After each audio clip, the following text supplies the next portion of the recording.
Hello friends, welcome to my channel. আজ আমি আপনাদের সঙ্গে শেয়ার করব একটি রেসিপি। চলুন তাহলে ভিডিওটি শুরু করা যাক।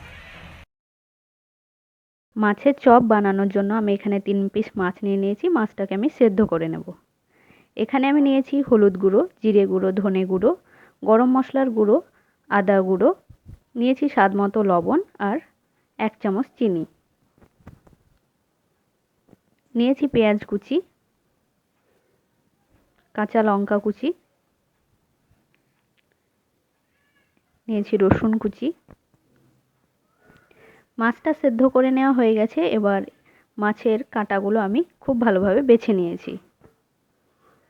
গ্যাসে একটা কড়াই বসিয়ে দিয়ে এর মধ্যে আমি 2 চামচ সরষের তেল দিয়ে দিলাম। এর মধ্যে দিয়ে দিলাম গোটা জিরে।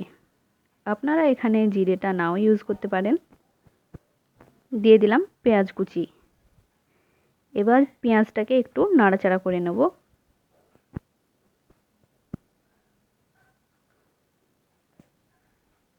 পেঁয়াজটা একটু ভাজা ভাজা হয়ে গেছে। এবার এর মধ্যে আমি সেদ্ধ করে রাখা মাছটা দিয়ে দিলাম। এবার আবারও কিছুক্ষণ নাড়াচাড়া করে নেব।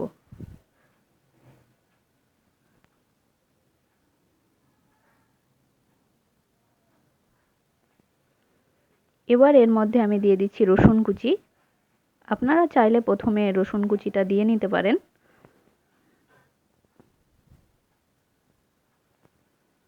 দিয়ে দিলাম কাঁচা লঙ্কা কুচি। ঝালটা অবশ্যই আপনারা নিজেদের ইচ্ছে মতো দিয়ে নেবেন। এখানে লাল লঙ্কার গুঁড়োও আপনারা ইউজ করতে পারেন। এবার শুকনো মশলাগুলো আমি এর মধ্যে দিয়ে দিলাম।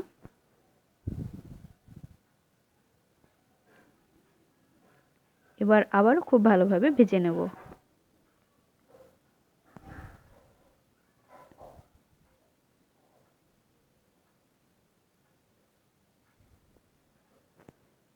মাছের পুর মোটামুটি রেডি হয়ে গেছে। মাছের পুরটাকে একটু নামিয়ে নিয়ে ঠান্ডা করে নেব। আমি এখানে 3টে আলু সেদ্ধ করে নিয়েছি। নিয়েছি বিস্কুটের গুঁড়ো। বাটিতে নিয়েছি 2 চামচ ময়দা। ময়দার মধ্যে আমি লাল লঙ্কার গুঁড়ো আর সামান্য একটু লবণ দিয়ে দিয়েছি। এবার অল্প অল্প জল দিয়ে একটা পাতলা ব্যাটার তৈরি করে নেব। তবে আপনারা এখানে ডিমও ইউজ করতে পারেন।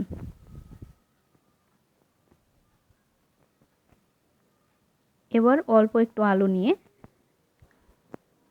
বাটি তৈরি করে নেব, দিয়ে পুরটাকে ভরে নেব। এইরকম বাটির মতো তৈরি করে নিচ্ছি। এবার এর ভেতরে পুরটাকে দিয়ে দিচ্ছি। এবার মুখ বন্ধ করে একটা শেপ দিয়ে দেব। আমি এখানে গোল গোল করে চপ তৈরি করে নিয়েছি। আপনারা চাইলে আপনাদের নিজেদের ইচ্ছে মতো শেপ দিয়ে দিতে পারেন।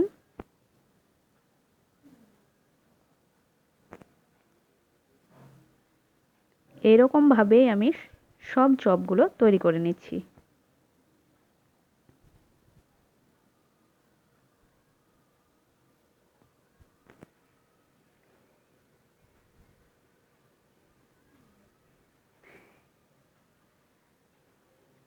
সমস্ত বল আমাদের তৈরি করে নেওয়া হয়ে গেছে।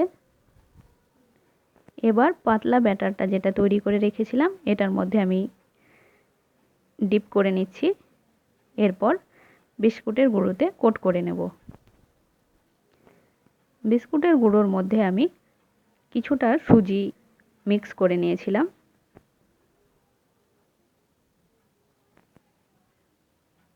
এইভাবে সমস্ত চপ কোট করে নেব।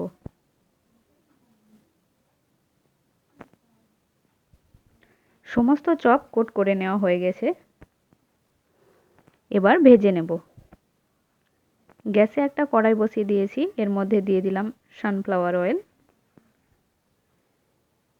তেল গরম হয়ে গেছে। এবার এর মধ্যে আমি চপগুলো দিয়ে দিচ্ছি, দিয়ে ভেজে নেব। চপগুলো 1 মিনিটের বেশি ভাজা যাবে না, তাহলে কিন্তু ফেটে যেতে পারে। সমস্ত চপ আমার ভেজে নেওয়া হয়ে গেছে।